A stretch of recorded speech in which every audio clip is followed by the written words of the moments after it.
কঠোরে কত কষ্ট করে 10 মাস 10 দিন পরে পেল বেদনা। এমন দরদি ভাবে কেউ হবে না আমার মা গো, এমন দরদি ভাবে কেউ হবে না আমার মা গো।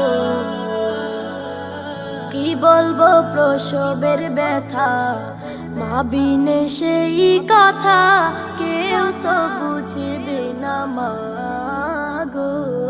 কি বলবো প্রসবের ব্যথা, মা বিনে সেই কথা কেউ তো বুঝবে না মা গো। মায়ে ঠেকিয়া সন্তানের দায়, অকালে মা প্রাণ হারায়, ঠেকিয়া সন্তানের